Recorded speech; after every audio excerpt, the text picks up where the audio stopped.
Welcome back. Welcome back, one and all. Welcome back. Hi. That's my favorite TV themes song, I think. Is it? I don't Welcome know back, Cotter. I don't know what mine is. No? I think just for pure nostalgia reasons, I would have to go with Thank You for Being a Friend. Oh, that's a good one, though. Travel down the road and back again. Your heart is true. You're a pal and a confidant. I could keep going, but I won't do that to you guys. That's a good one, though. And if you're through a party. See, this is what she does. She will threaten to stop and then keep going.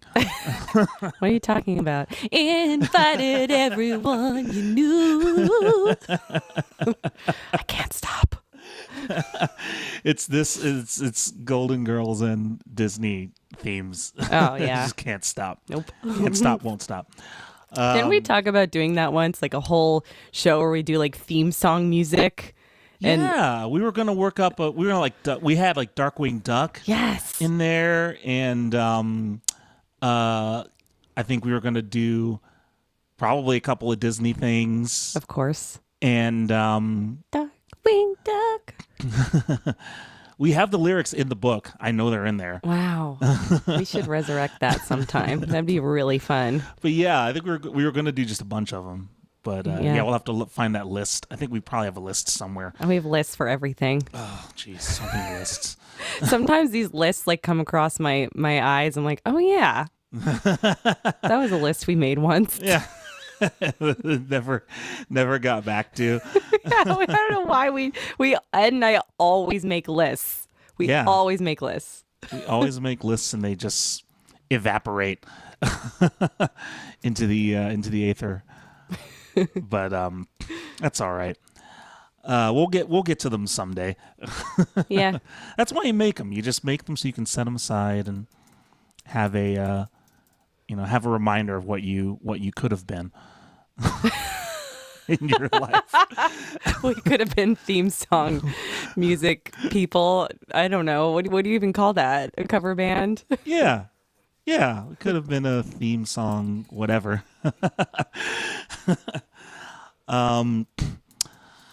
Welcome, everybody, to Crimes Against Folk. I'm Edward Williams. I'm Ashley E. Norton. And, we're doing something a tiny bit different today. Yeah. We're in the process of kind of reevaluating and shifting to a new format, and a little bit. We've been posting, a little bit. Ashley posted a cool little thing about it yesterday, I believe. Yeah, my iceberg. And photo. So there'll be a couple of changes. We're just kind of field testing it today, since again we couldn't really line up a guest for today, but we decided to kind of go into kind of retell one of our favorite stories from our Scarborough show. Yep. And that is the Simon and Garfunkel reunion album that never was. So this is one of the things. Spooky Simon and Garfunkel reunion album. This is your Halloween episode. It's not spooky. We're just joking. No, it's just... But it felt really good to hear Ed do the ooh. He's so good at that. But this is one of the changes, the minor changes we're making. We're not going to do away with interviews completely. Yeah. We love having guests on our show, but we are going to do it less. So it's not going to be every week that we're going to have a guest. It'll be maybe once or twice a month. And and we're gonna keep the storytelling aspect of the show exactly the same. So we'll tell a story from the road from our perspective, and we'll still every week tell a different music story about somebody else. But sometimes we're going to be telling you stories that we have researched ourselves. For example, this week, the Simon and Garfunkel story, which happens to be one of the ones we already know, because a lot of you guys know that we have a Simon and Garfunkel show. So we took our favorite story from that show, and we're going to tell it to you guys today. But every week is going to be different. We're going to tell a different music story about probably somebody, that like a famous musician. Or maybe somebody you don't know that we only have learned about recently and wanted to share a story about. So. Yeah. So if you guys have any suggestions on stories, please send them to us, because we would be happy to take a look and research it and bring that to the table and give you a little shout out as well. Yeah. But first, we're going to do a little show and tell. And I believe it's your turn this week. Yeah. So Ash sent me a really funny photo. I think it was my wallpaper or my cover photo for a while, because I thought it was the coolest I've ever looked, I think. That's possibly very accurate. So what is this photo, Ash? So this is our friend Scott, who... He's on the left there. Yeah. So we met Scott in Aspen one time. Ed and I were on tour through Colorado, as we used to tour through Colorado quite a bit, actually. And we booked a show at a little brewery called Aspen Brewing Company in Colorado. And it was... We've played there a few times, and our first show there was terrible because it happened to be like food week or something in Aspen that day, it's a food and wine fest, which is a really popular festival in Aspen, and a ton of people show up for it, and they just drink all day long and eat a little bit too. And it's supposed to be really fun. But what's not fun is being the band that's scheduled to perform in the bar after the festival's over. So we played in this tiny, tiny brewery, and it is absolutely packed with people who have been drinking all day, and we couldn't, which is fine. Like I'm all about people having a good time. That doesn't bother me at all. What's frustrating is when you can't get your own sound system loud enough to be louder than the crowd. Oh, because they're so loud in there. Yeah, and this is why Ed and I kind of stopped playing so many bars and breweries and stuff over the as we kind of progressed in our career. But early on, we were doing a lot of them, and we would run into issues like this from time to time. This was one of them.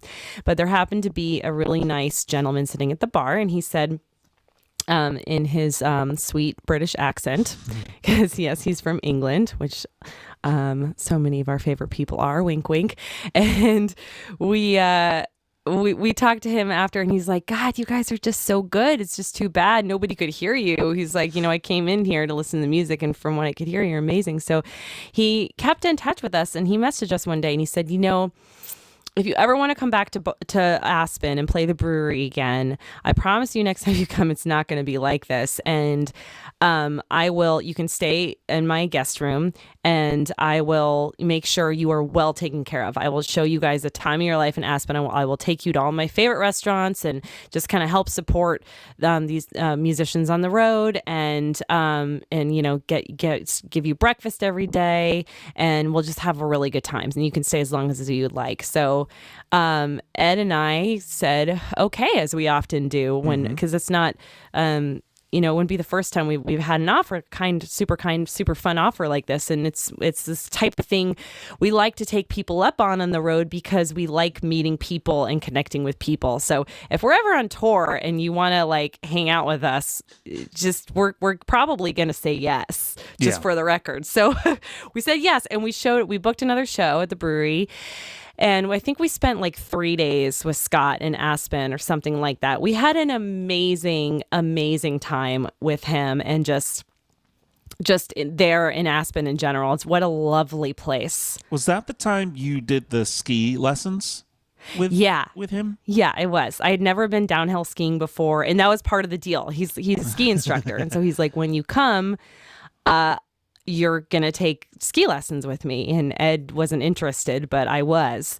So Scott took me on the slopes, and we did the little bunny hill and Aspen Mountain, I think. Mm-hmm. Or no, what was the other one?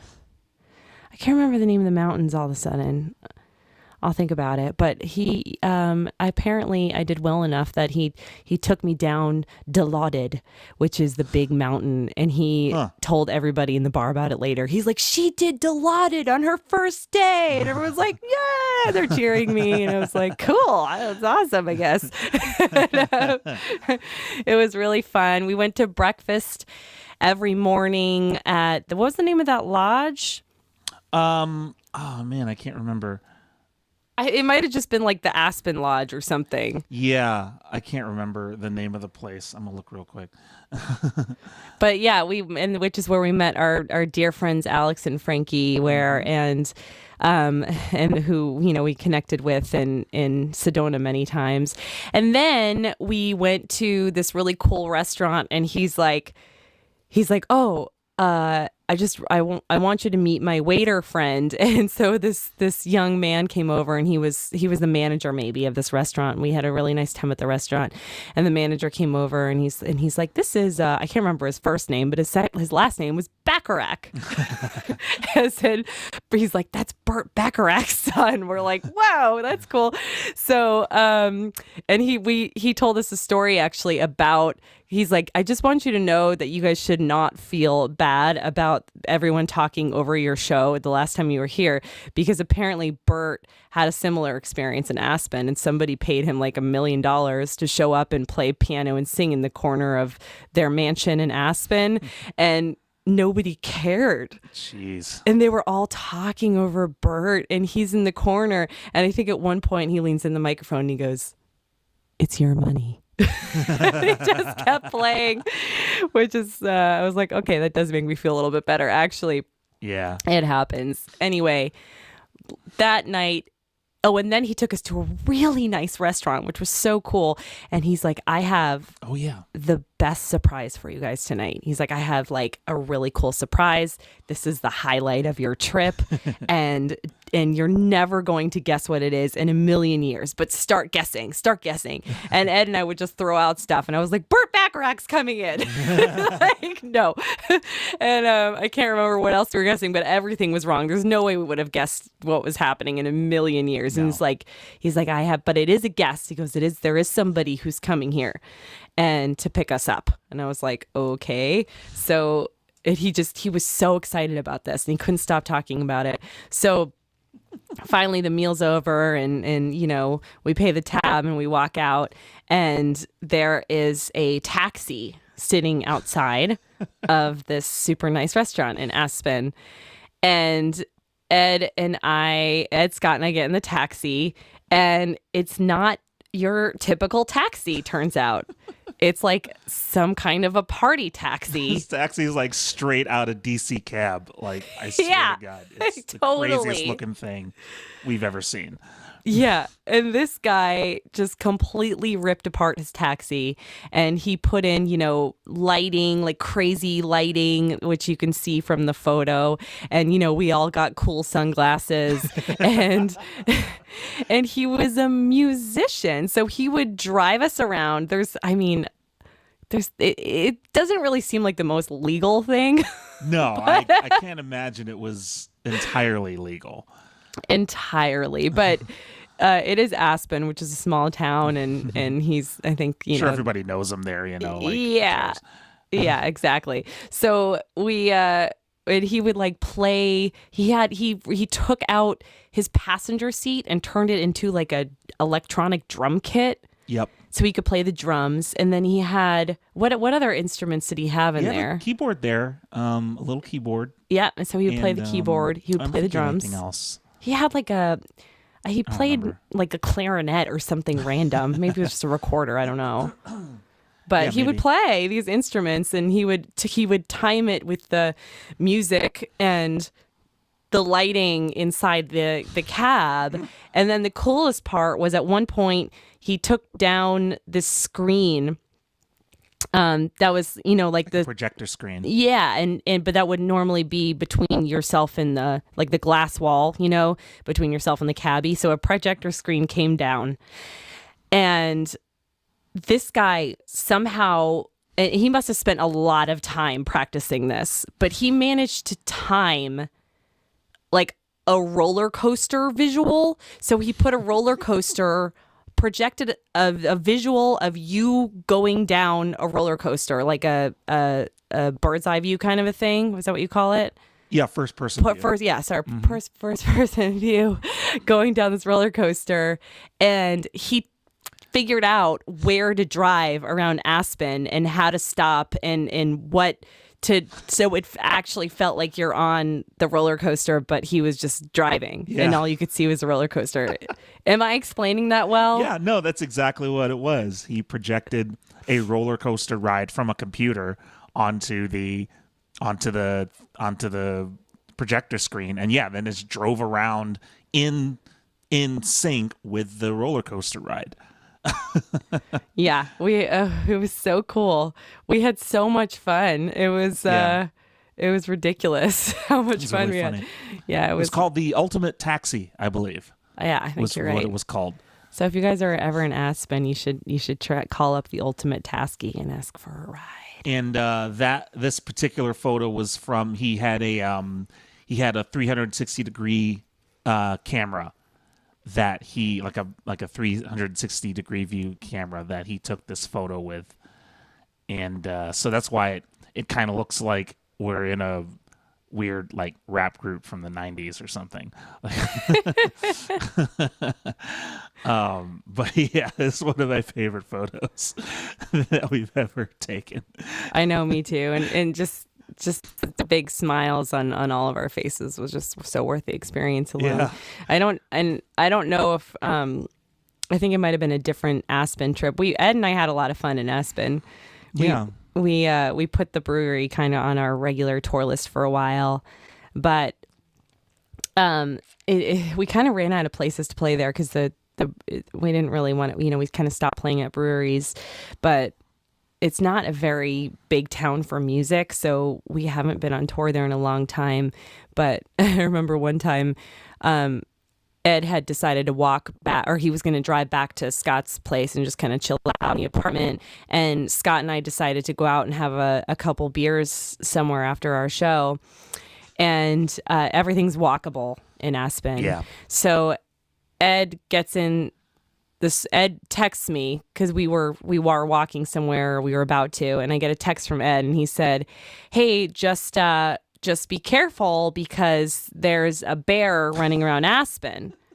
And I was like, "Oh, I wonder how he heard about that."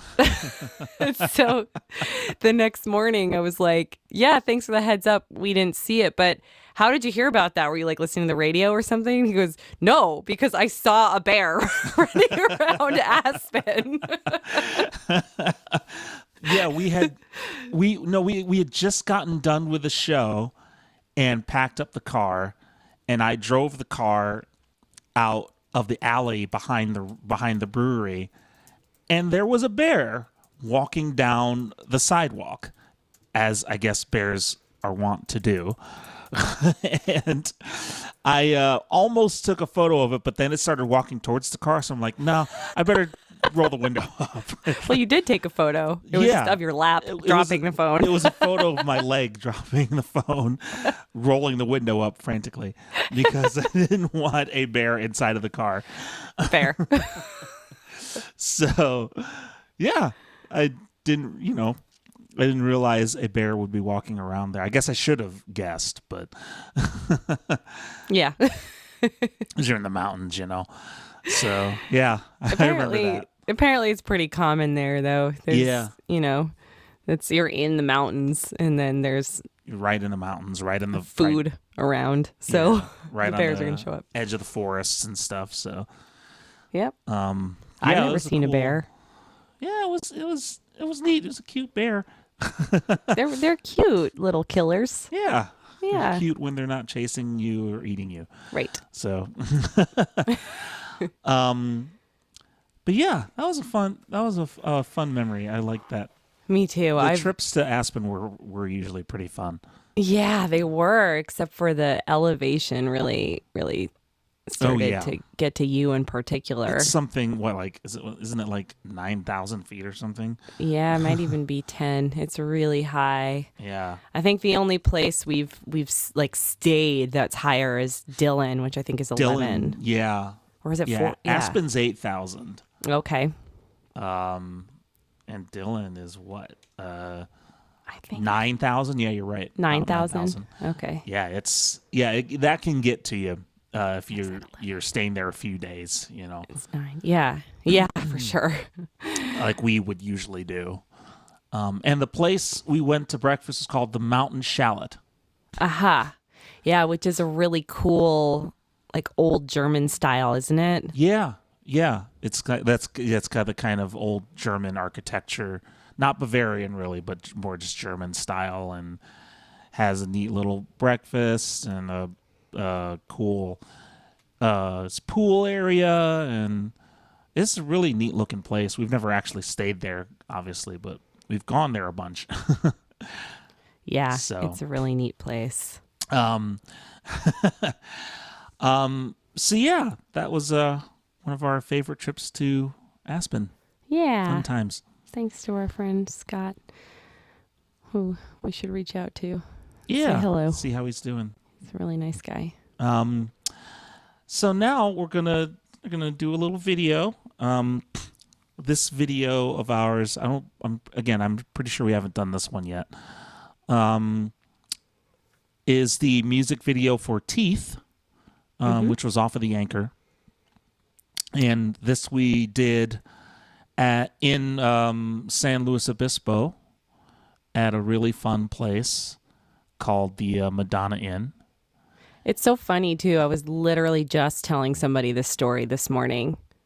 Oh, really? Yeah. I went to, it's really random. I went to like a car show with Brad this morning. Yeah. And I was just telling somebody, I'm like, yeah, this one time we wanted to shoot a music video at the Madonna Inn. and they said, and we said, well, how much can we rent your place for? And they said like $4,000 or something like that. And I was like, how about 150? And they're like, 200. I was like, really? Okay. That was quite the jump. So yeah, we got to film at the Madonna Inn for a ridiculous price. It's beautiful. I mean, like Lady Antebellum filmed their music videos there, and like a lot of famous people. It's a really, really cool place, and we got to feature a lot of it in the video. And they have downstairs, they have these like little caves, and they have this big gigantic fireplace that's really gorgeous, and it's a really magical spot. Yeah. So we'll show that video to you now. This is the official music video for Teeth. Mm-hmm.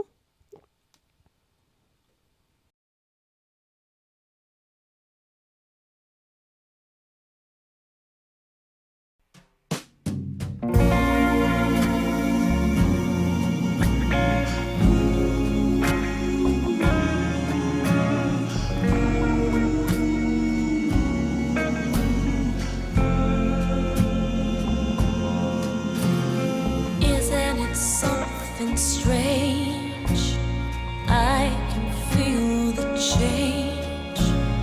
Red wine will do. I'm hungry for you, and if I lose all control, I might just swallow you whole.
someone to sink my teeth into, someone to sink my teeth into, someone to sink my teeth into. It's such an easy target. I know how to make you mine, my dear. We know you tried, but don't deny me, love. You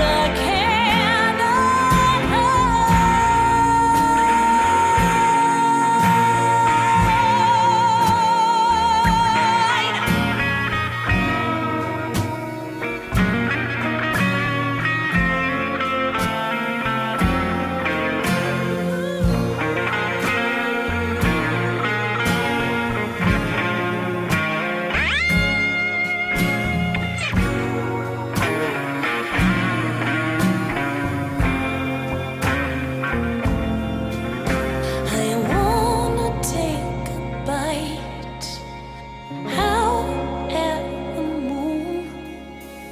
Just give me the night, and I'll give it to you. Give me someone to sink my teeth into, someone to sink my teeth into, someone to sink my teeth into, someone to sink my teeth into, someone to sink my teeth into, someone to sink my teeth into.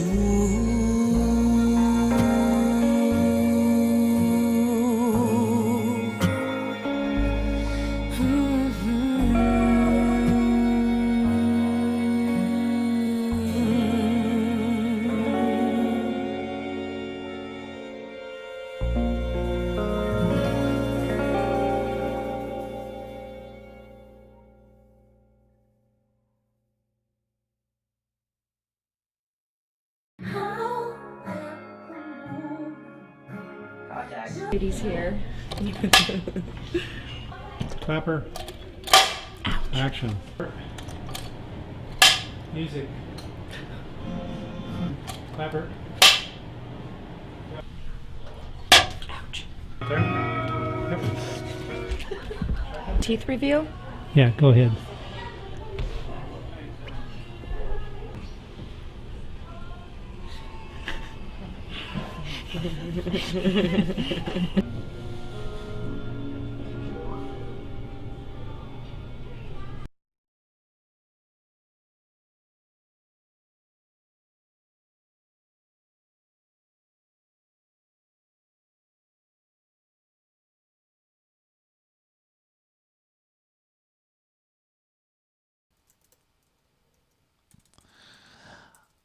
All right. That was our official music video for Teeth. By Howard Ignatius. Yep. Our director Howard helped us film and edit and work on that one, and It was kind of a stressful one, too. it was because we didn't have much time. No. I think it was, how long do we have? Like 2 hours Well, yeah, like to shoot the deal, everything? the deal with the $200 thing was you can only have it for 2 hours, not 24 hours. So what I did is I scripted out the entire video and all the scenes we wanted to shoot, which is something I always do, but I put timelines on it. I was like, okay, we have, total of 15 minutes to get this shot. Mm-hmm. And if you don't get the shot in 15 minutes, we have to move on to the next thing. We'll find something else to fill in with it later. Like, that's kind of how we rolled with it. And we ended up getting through everything. We kind of like, nobody was looming over us, nobody was like really watching. So I think we pushed it an extra 30 minutes, which got really stressful in the end because it was like, okay, everybody put the thing down. Oh my God, is anybody coming? No, Phil.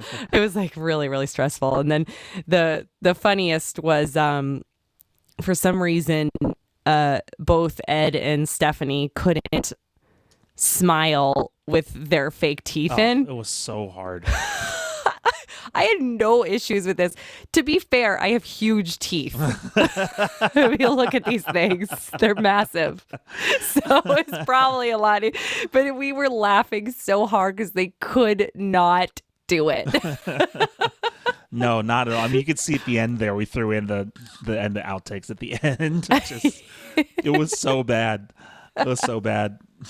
Because we were trying to get shots, I think, of us doing that in the video, and we're just like, these are too bad. We can't use them in the actual video. Which is why at the end, I'm the only one who does it in the actual video. Yeah. Because they couldn't. But we all did have our fake teeth in, and yeah, I couldn't do it. Yeah. Well. I have a few other talents, but smiling with fake teeth in is not one of them. Who knew that was something you would need to do one day? You never really know with Witherword. Yeah. You never know what skills Here, you're going Ed, to need. hold this umbrella. I'm gonna stand over you and douse you with a water hose. Okay. I can do that though. I can hold umbrellas just fine. and look perturbed. Yeah, I can do those two things pretty well. I don't think you had to try very hard to look perturbed. I think you were pretty pissed off. Yeah, well, yeah. Ashley, with your ideas. I'm not the best in the best mood around video shoots, unfortunately. It's my eternal shame. It's not his favorite thing, it's true. But you always do so well. You nail it though. I know it's so painful for you, but before we move on, I'm gonna check our sync here really quick. Okay. I think I might be off. okay. Sorry folks, 1 second.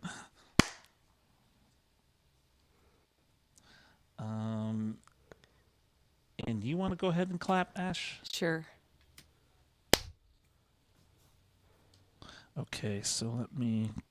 Oh, I'm glad it looks like it has a bigger budget, Peter. I mean, that's the brilliance of Howard Ignatius. I mean, he just really, he's just a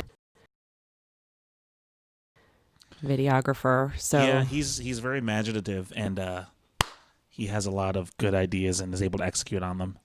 yeah, that was a really fun video to make too. Yeah.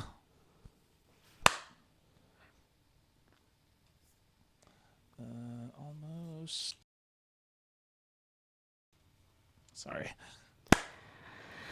We'll be with you. How's the? Can you guys see everything in the chat again? Alice, I think, moved over to YouTube. I don't know. Internet's fun. Does fun things. While Ed's syncing this, we'll make because we're probably going to cut all this out from the actual podcast, but since we're talking, I just wanted to give a short plug over to our Patreon page again. We'll do this in the next segment as well, but if you guys like Crimes Against Folk, it's only $5 a month to join us on Patreon and get like all the perks. So we're pulling less off the public show and we're moving more onto the private show just to try and help get people over the community, and also to kind of cut Sundays down a little bit because our live stream sometimes goes on for like 3 hours. It's just a lot for us and for you. So we that said, we're going to be cutting the tips and tricks segment out from the public, and we're going to move it on to the Patreon only, which I know is really important piece for so many of you. So it's only $5 a month. Yeah, we're putting it on the lowest tier so that it's more accessible for people. So right. And same with we do a pre-show pre-show concert, which is just 3 or 4 songs before every show that we play for just our Patreon community. And if you miss the time that we do that, then you will be able to watch the replay later. So, yeah. Okay, I think we're good. Okay, back in we go. So today we're gonna again kind of test drive our little story segment here. We're going to kind of retell one of our favorite stories from our Scarborough show. And we, when we did Scarborough, we're doing Scarborough and kind of putting it together, Ash did a really good job of kind of conceptualizing how those shows should kind of go and look. and putting in a lot of stories and sequencing everything. I mean, I think it's really, really well done, and finding a lot of cool stories that we could tell along the way to kind of break up the songs.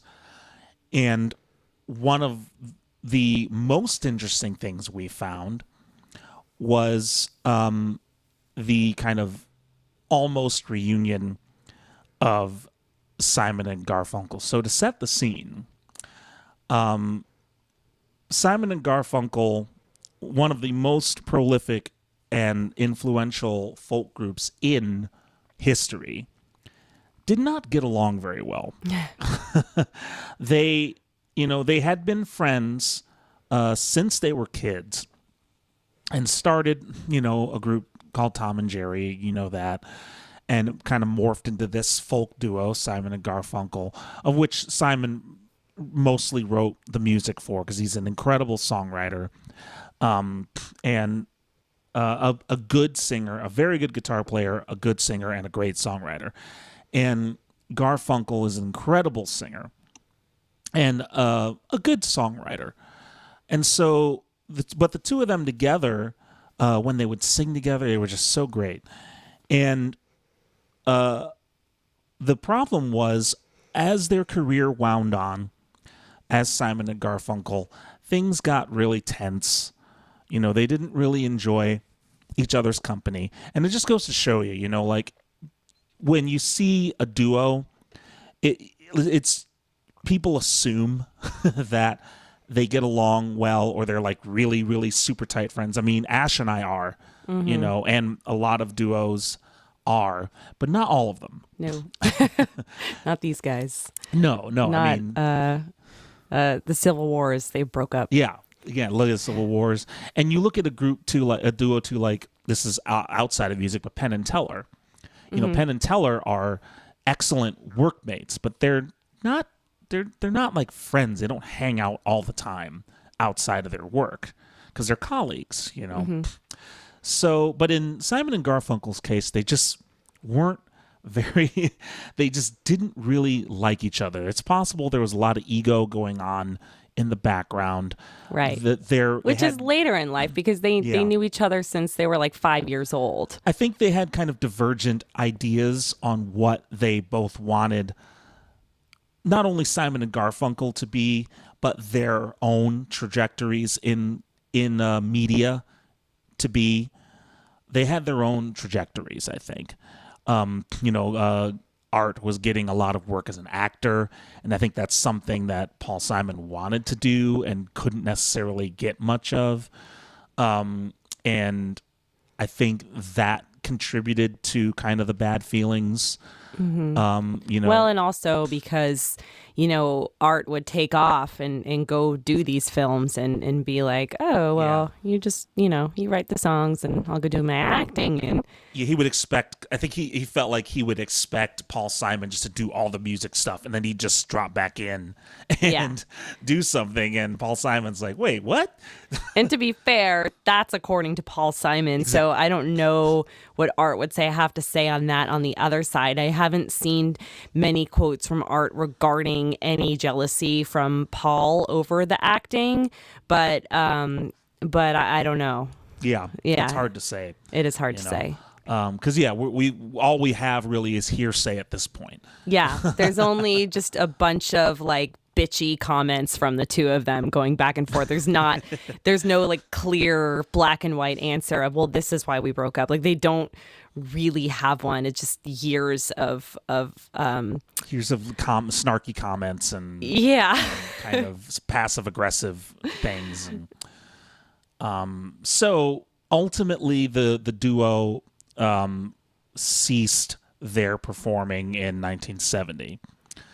But of course their legacy lived on, and it's one of those things, where some, like, your favorite show gets canceled and then it gets put out on DVD or it gets syndicated and then it gets way more popular. Yeah. That happened with Star Trek. Like, Star Trek lasted for 3 seasons. The original Star Trek got canceled and then got even more popular after it was gone. So then they started making movies and it became even more popular. So many examples of that. There's a lot of movies that happen with too. Of course, I can't think of any offhand, but I know there's a ton.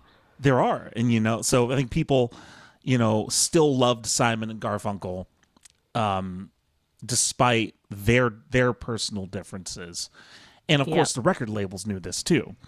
Yeah. And so they were encouraged to put on a big reunion show, a giant reunion show in Central Park, New York City in 1981. And that's the concert in Central Park.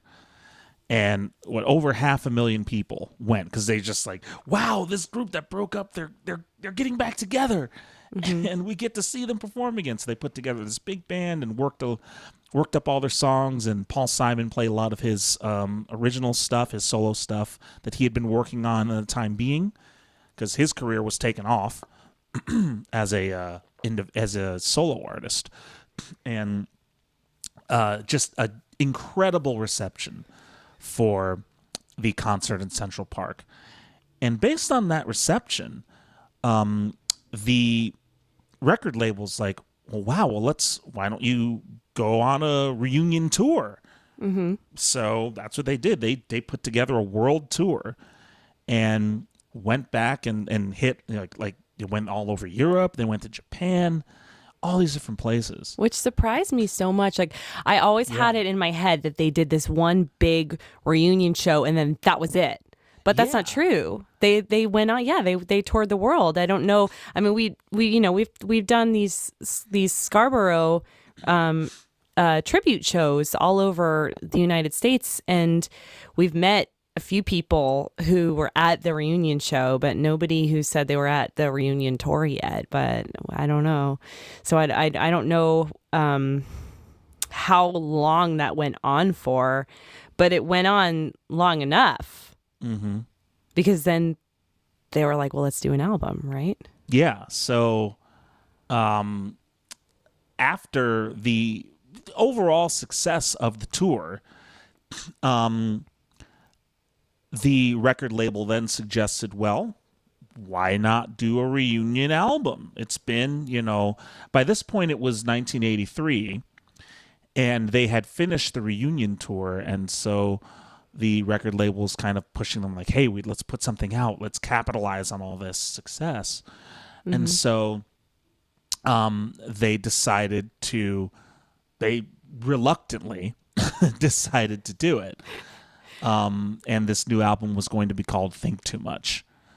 All of the songs were already written by Paul Simon, but who again had already been releasing work beforehand, and he'd written this entire new album of music, and songs like The Late Great Johnny Ace, Song About the Moon, Allergies, a lot of these just brand new songs that he had written were now re-recorded and prepared for a Simon and Garfunkel production. However, unlike a lot of the previous works that they had produced, Simon wanted to do this one. He wanted to produce this one exclusively. Despite having Garfunkel with them, despite having their old producer and engineer with them, he's like, I want to produce this.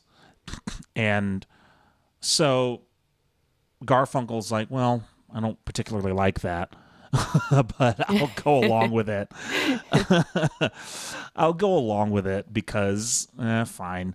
Because Garfunkel really wanted this reunion to happen. I think he way more so than Simon. Yeah, I think Simon had moved on, but yeah, Simon was kind of already doing well, on his own, and Garfunkel was in his own right, but not on a musician level like Paul Simon, because Paul Simon was the writer. So right, he really. I'm not even sure.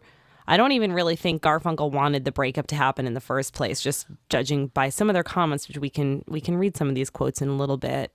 Yeah, I think you're right. I feel like he enjoyed it a lot. He enjoyed their work together quite a bit, and he maybe didn't feel as antagonistic about the relationship at the time as Paul Simon did. That's the impression I get. Yeah, he was willing to leave it aside for the sake of performing. Yeah, it didn't bother him enough to be like, well, we should end this. It was just kind of, I think it just felt like it just was. Yeah. And I then agree. Paul was like, no. Like, no. In I'm going to go make Graceland. Yeah. In fact, there's a couple of articles I'm pulling from for some extra stuff that I'll link in the show notes as well.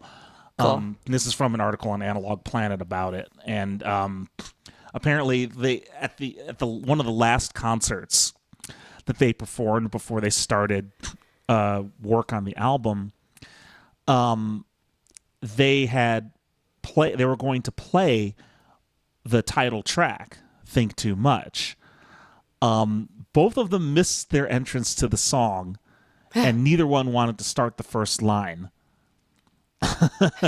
So they just stumble over the beginning of this song, and when they get back together on the line, "The fact is you don't think as much as you could," which then Simon followed with a spoken, "Yeah." And it's just like this little kind of maybe possible microaggression. That's incredible. Possible that, it's just kind of one of those things that you can tell that Paul Simon's just like, I don't know about this, man. In fact, now is kind of a good time to show the album cover. Oh God, the would have been album cover. It would have been album cover for Simon and Garfunkel, "Think Too Much." And holy smokes. Like, let me put it this way. We both love Simon and Garfunkel. Yeah, love them. Their album covers are terrible. The worst. They're terrible. And this is probably the worst one of them all. I mean, there's one, obviously, you guys know the Bookends cover, That's a good which is one. an Annie Leibovitz photo. It's an amazing cover. Yeah, That's it's a great. good one. But the rest, I mean, if you... They're awful. And so here we have... We'll put this in the show notes if you guys are listening and not watching. But Yeah. it's pretty. It's worth a look. It's We just have Art Garfunkel kind of craning his head in, looking straight at the camera from the side, like, "Hey guys." Well, with a more serious look, but it's kind of the attitude of like, "Hey, I'm here," and then Paul Simon just dejectedly looking down into the side with a just he looks so miserable. And he's really this not is happy. kind of this one photo is sort of it's the encapsulation of their relationship throughout their entire career as Simon and Garfunkel. Like, you look at their photo from when they took their photo as Tom and Jerry, way back. Yeah. And they're both kind of doing the goofy smile. They look happy. They look fun. Oh, it's fun. And then this photo is just like death. Yeah. It's just, I mean, Like, look at kill me Paul now. just looking down, and then Art just like he's in it, Yeah. Art's ready, and Paul just like, ugh. This is painful. It's very painful to watch. It's very painful to look at.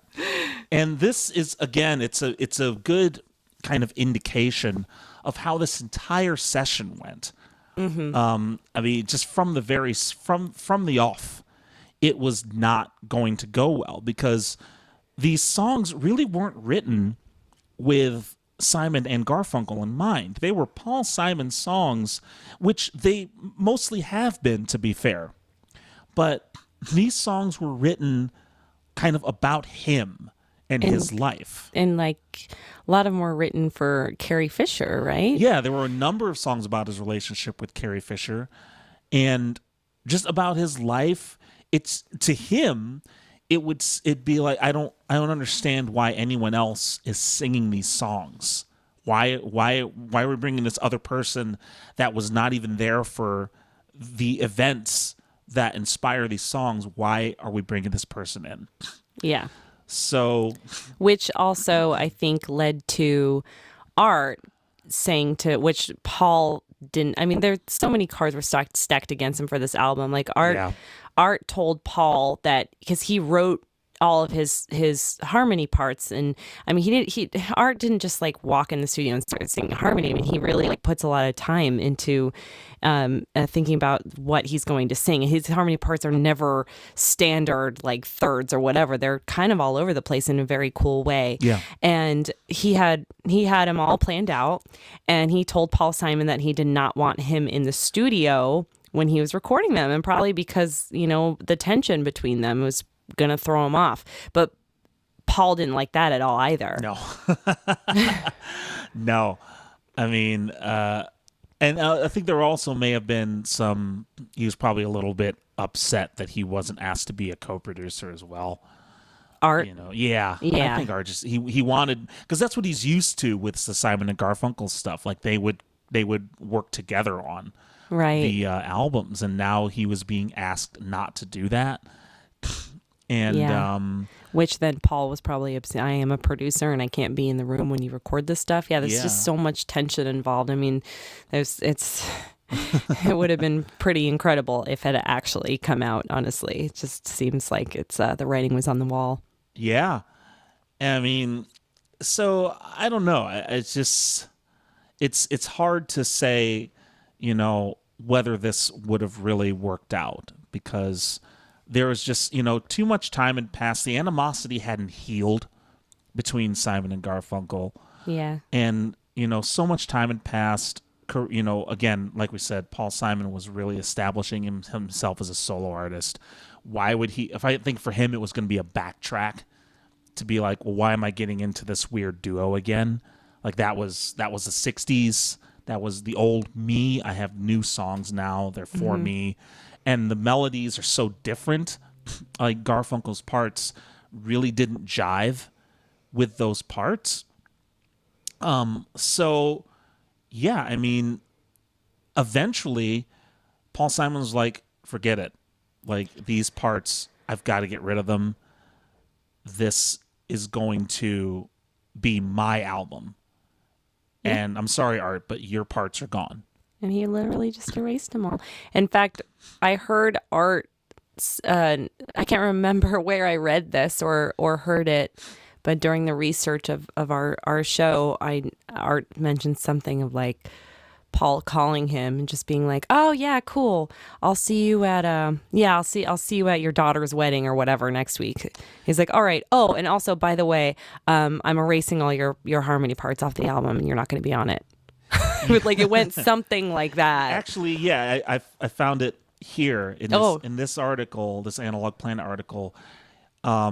He had Art recalled the story when he was talking to Time magazine, and he said, I'm dropping your vocals on Hearts and Bones.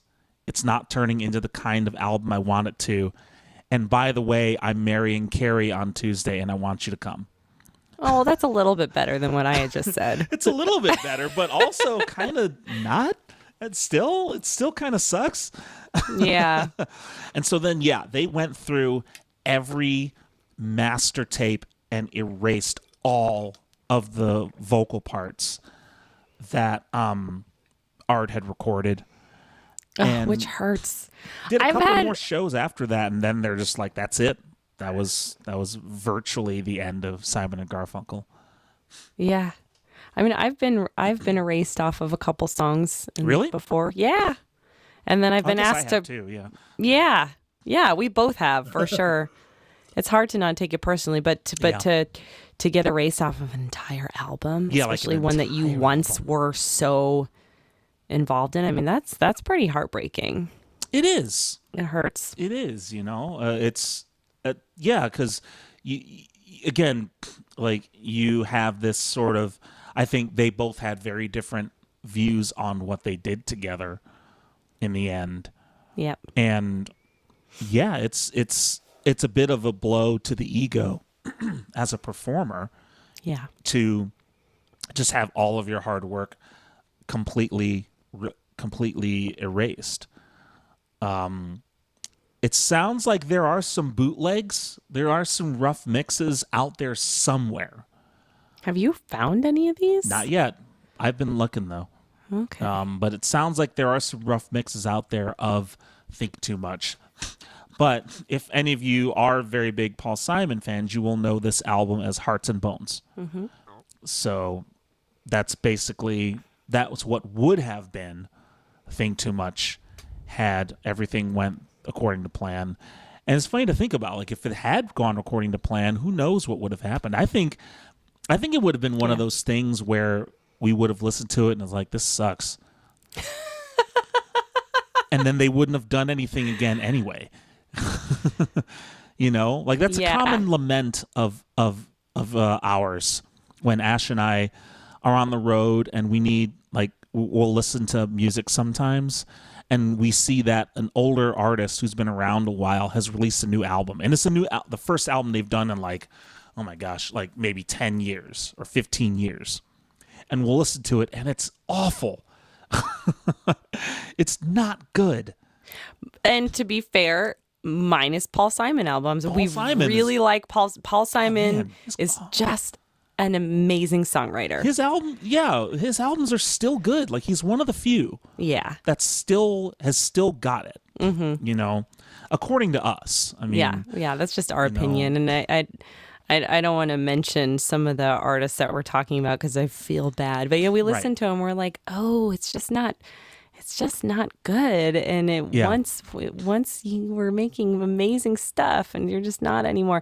And I wonder if there is something about too much of a disconnect between, like, those two not having worked together after all that time, and then just to kind of jump in and work on something. Yeah, I don't know. I wouldn't have very high hopes for it, but I guess maybe that's not true because the album is Hearts and Bones, just with the added Garfunkel harmony. So would it have worked, or would it not worked as well? That's what we'll wonder. Never know. We'll never know. Yeah, that's what I wonder, is if Garfunkel's parts would have detracted from the album as a whole.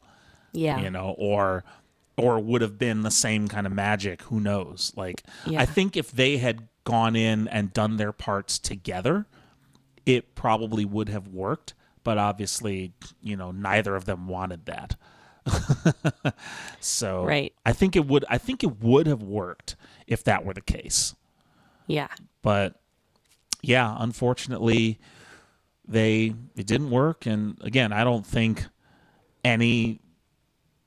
they've gotten together maybe I don't know, a handful of times since that album almost came out, and they don't really show any sign that they want to get back together. I mean, who knows? Maybe COVID will force it.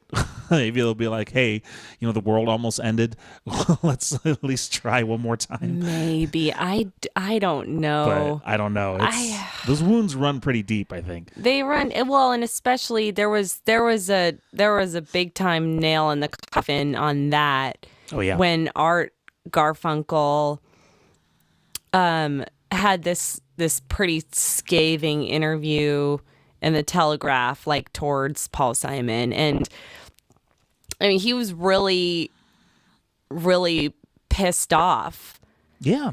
And especially, I mean, often he would get pissed off. Obviously, you know, the guy, like, erased him from an album, and they were kind of on the up and up, and then just weren't anymore. Mm-hmm. But I mean, and he had this interview with the Telegraph, and I'll just read you the quote because actually I have it pulled up here. He says, "Will I do another tour with Paul? Well, that's quite doable. When we get together with his guitar, it's a delight to both of our ears. A little bubble comes over us, and it seems effortless. We blend. So as far as this half is concerned, I would say, why not, while we're still alive?" And this is where it takes a turn. He says, "But I've been in that same place for decades. This is where I was in 1971. How can you walk away from this lucky place on top of the world, Paul? What's going on with you, you idiot? How could you let that go, jerk?" And then he said something about Paul Simon having a Napoleon complex, which was kind of baited by this interviewer. Yeah. Do you think he has Napoleon? Yes, I would say he does. So, I mean, that's kind of shady by that interviewer. It was, but I mean, he was clearly clearly pissed off, you know. Yeah. And so, yeah, shortly thereafter, Paul Simon's like, well, no, I don't think I will work with that guy again. Yeah, even after they were inducted into the Rock and Roll Hall of Fame in 1990 together. Yeah. And Art Garfunkel thanked Paul Simon for enriching his life. And Paul Simon responded by saying, Arthur and I agree about almost nothing, but it's true. I have enriched his life quite a bit. So they played 3 songs together and left without talking. I mean, there's all these clues. It's just like, Yeah. these guys, they just don't like each other anymore, and they're not going to work together probably ever again. I mean, It's sad. it is sad, but you know what? We still have what they did, and that's great. You know, we still have their previous work, and Paul Simon's still writing great music. So at the very least, we do have that. But that is the story of Think Too Much, the Simon and Garfunkel album that never was. Yeah. So there you go. Yeah, it's a sad story. It would have been fun to imagine it, and think about or hear what it would have sounded like. But yeah, we'll never know probably. Yep. Or maybe we will. Maybe when one of them dies, the other will be like, "All right, here's the thing." Yeah, don't hold your breath. Yeah, probably not.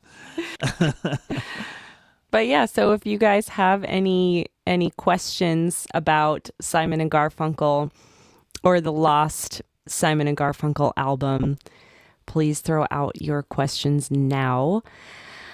We're going to talk a little bit more about our Patreon page while you're throwing your questions out for our live audience. Yeah. And we want to encourage everybody to join our Patreon community. We're not charging very much for this. We're only charging $5 a month as kind of the base thing. And that you get a ton of perks with this, which include a weekly pre-show concert. So before the podcast airs live on Sundays, we will go on and you'll get a little link and that will direct you on how to listen to, 15 to 20 minutes of our pre-concert every Sunday. You'll also get the tips and tricks section, which we are going to be taking off of the live show. So we're not doing away with it. We're still going to be doing tips and tricks every week, but we're going to offer it as content on the Patreon community instead. There's a lot that you can learn from this. We cover things across the board, from how to co-write, how to edit a piece of music, how to edit video, how to network at a event, how to get your songs published. So it is, a lot of it is music centered. So we like to encourage our music listeners to please tune into this because you will learn a lot. We're giving away all of our secrets that we've done over the last 5 years as independent musicians. And there is so much that runs deep. It's also quite interesting. So if you're not a musician, you still might learn something that you can apply to your own passion project or just life in general, or just find it really interesting to know what we do behind the scenes, which is so much. So we've been giving that away for free for the last couple months now. It's only $5 a month for all this stuff. Also, there's bonus content, like bonus stories. So every week on Spotify, iHeartRadio, and anywhere you listen to your podcast, and as well as our live stream on Sundays, we tell a story from the road and or tell a story or have a guest come on and tell a story of their own, or we tell a story of another musician. So we are also offering bonus stories on our Patreon feed. All of this falls under the $5 a month thing. So there's some higher tiers that offer some extra stuff that you can check into as well. But we just really want to encourage everyone to go on there. Oh, and there's one more thing we're offering too, and this is a new feature. So if you are a current patron, you don't know about this yet because we just decided to offer it. And again, it falls under the $5 tier. And so once a month, we're going to be posting a behind the song feature, which we're going to break down one of our songs and tell you exactly how it came about from start to finish. That is how we wrote it, what we were thinking about when we were writing it. That includes chords and lyrics. And then we're going to go into the performance aspect of it, the production aspect of it, which instruments we used, how we recorded it, where we recorded it, how we released it, and any stories that might come with that song. That's going to happen once a month. I'm really, really excited about this bonus feature, actually. We'll be able to show you a lot of that too, because again, we've got all the masters and I can just pull them up and you'll actually see the recordings and all the stuff that we use. You'll be able to see it. You'll be able to hear it. So yeah, you'll definitely, Cool. if you definitely want to, if you really want to know like, wow, how they do that or why do they do that, then definitely check that out. Yeah. So, you can just go to our Patreon page to kind of get more details on that. I know it's a little scary sometimes just going, yeah, I'll support you $5 a month. And it feels a little permanent, but you can cancel it anytime with no fees. You can just cancel if you don't want to do it anymore, if it's not your thing. So at least, we encourage you to try it. We're also going to be offering bonus merchandise. You're going to get surprise stuff, surprise merch as patrons eventually. So that's kind of cool too. Yeah. You won't even know when it's coming, but it'll come. And You won't even know when it's coming. right. Or what You'll just it is. get it. Yeah. No, it'll be anywhere from like a sticker to a mug or maybe a little tote bag or something like that with our logo on it. So that's all on patreon.com/crimesagainstfolk. You can find it in the banner header on our Facebook page. We're going to put it in the show notes in the live chat here, which I'll put down in a minute if Ed hasn't done it already. It's on our website. Again, that's patreon.com/crimesagainstfolk.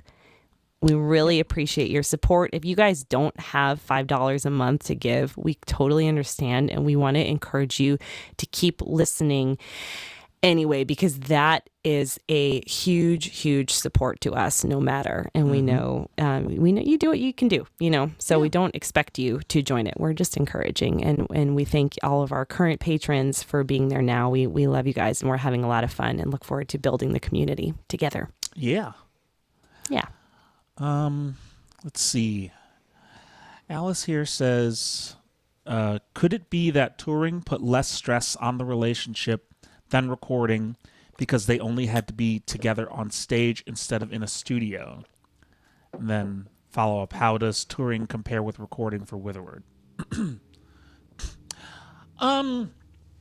That's possible. I think Simon and Garfunkel's issues were a little deeper than that. Although we kind of alluded to it a little earlier that, I think there was a difference of expectations between Simon and Garfunkel. That Garfunkel kind of, it felt like, again, this is from Paul, but it felt like he was expected to do all the writing and arranging and stuff, and then Garfunkel would just kind of go off and do his own thing and then come back and sing and all that stuff. Which, to be fair, definitely, Paul Simon gets all the songwriting credit, which is like an extra 50% of the song. Yeah. I don't think he credited Art Garfunkel as a songwriter. Maybe he did, but he didn't have to, regardless if he did or not. Yeah. So, it's not like he didn't. It's not like Art was, in my opinion, it's not like Art was totally using him. Art's just not a writer. And so he was probably like, well, while Paul's doing this, I got to do my thing too, because what am I going to be doing? Well, he's doing this writing. So, I don't know.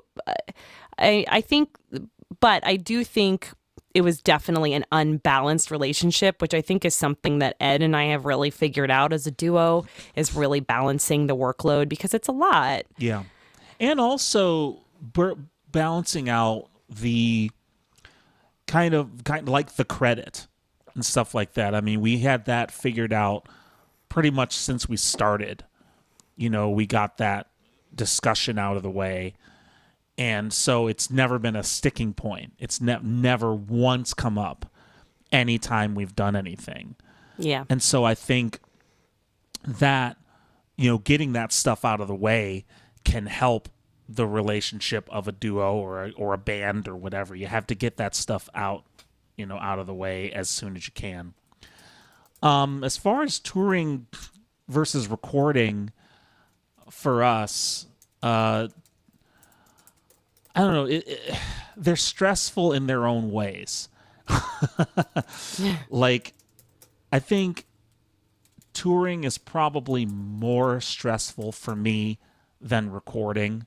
Yeah. Because there's just a lot more kind of movement involved. Recording, I kind of know. I'm in one place. I kind of know what's going to happen, even though I don't really know what's going to happen.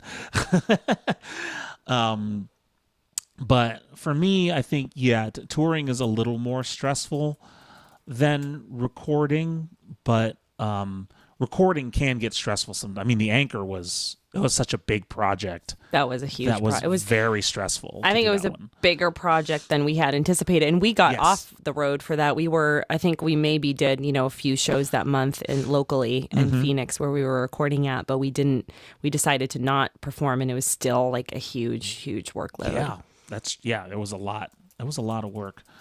So, I mean, and for something like Human Album, we did both because we were touring and recording.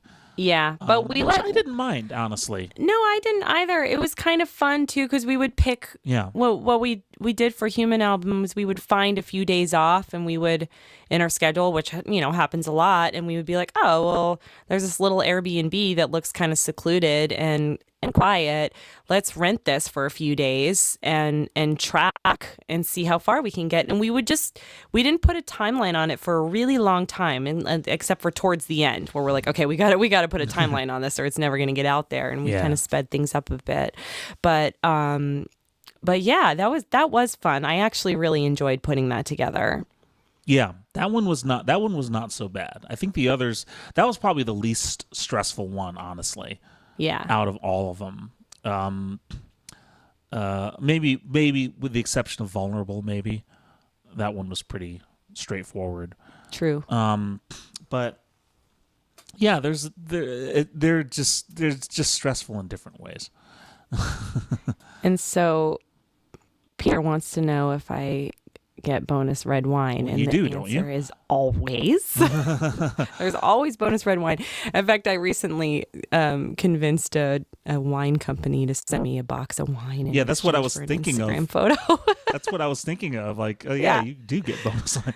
I do. I have like this side hustle on Instagram. You guys can check it out if you want. I'm Vagabond Voice, Instagram.com/Vagabond Voice, and I post a lot of vintage photos in particular on there because I am obsessed with vintage wear, and sometimes I manage to convince companies to like send me free stuff, and I'll take photos with them. It's just fun. But yeah, one time I got a box of free wine, and it was like the best day ever. I could stop right here. It's over. Yeah. My life is complete. And I think the answer is yes, we can do a Simon and Garfunkel song, and we can do The Boxer. Yeah. I think that seems quite appropriate, in fact. I agree. So let's do that. I have one more quick announcement. That is, Ed and I are doing a With a Word online concert for the first time in a very long time. Mm-hmm. So we're pretty excited about it. It's going to be on December 19th. And yes, we made it early for our European friends. Yep, it is early. So it's noon Pacific time. And we teamed up with High Plateau Productions, which is something, it might sound familiar to you guys, because when we were interviewing Petty Chavez a couple weeks ago, they actually told us about it. And so we messaged them, and they said, yeah, we'd love to work together. So it's going to be kind of donation-based show. So whatever you have to donate, there's a $5 suggestion and a $10 suggestion. You can also write in your own amount. And if you're going through hard times right now, then we highly suggest you type in 0 and still join us anyway, because We know what it's like to be unemployed and going through hard times, and we really, really want you guys to join us regardless. But whatever you have to give is great. So I'm going to go ahead and drop that link in the chat, and we'll also put it in the show notes. And you can also just find the information on the show on our page. And we're going to be doing mainly Wither Word originals, some covers. And what's exciting is we're going to be releasing some new Witherword songs that you guys have not heard yet. Yep. Particularly from Ed. He's written a few new ones that he has not shared with the world, and I've heard them and they're wonderful. So I'm really excited to do those. Yeah. Yeah, and there's also just a few of that I've kind of asked Ash, hey, are there a few that you maybe want to try together? Because I'm really liking the stuff that Ash is doing lately. So oh, thanks, Ed. That's right. Ed's a patron of my page. Yes. And he actually tunes in and listens to my new stuff and always makes me really happy. So yeah, Ed, I mean, I guess we could talk about this later, but if there's anything in particular that you like from that, just let me know. We can pick it up. So yeah, we're gonna have some new music ready by then. So if you want to hear some new stuff, swing by that concert on December 19th. Is my guitar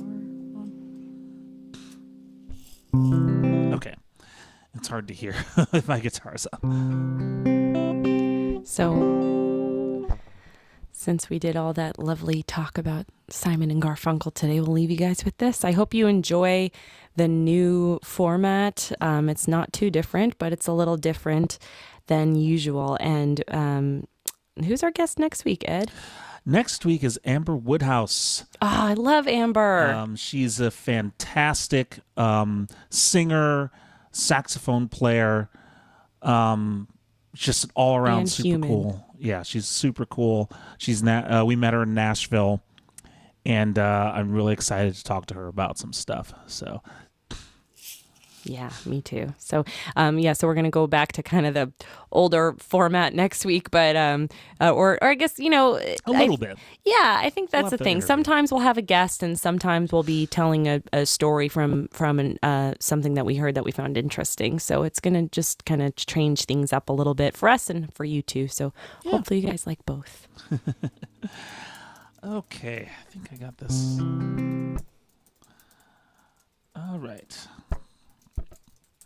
Ready? Ready.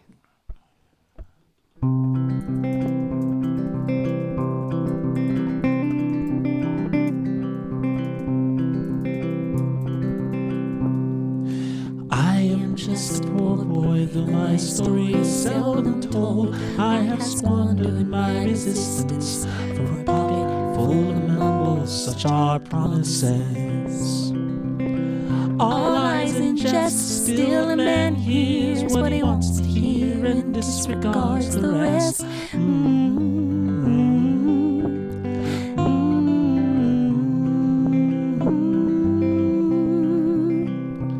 When I left my home and my family, I was no more than a boy in the company of strangers, in the quiet of a railway station, running scared. Laying low, seeking out the poorer quarters, where the ragged people go, looking for the places only they would know. Lie, lie, lie, lie, lie, lie, lie, lie, lie, lie, lie, lie, lie, lie, lie, asking only workmen's wages. I come looking for a job, but I get no offers. Just come on from the whores on 7th Avenue. I do declare there were times when I was so lonesome I took some comfort there. La la la la la la la.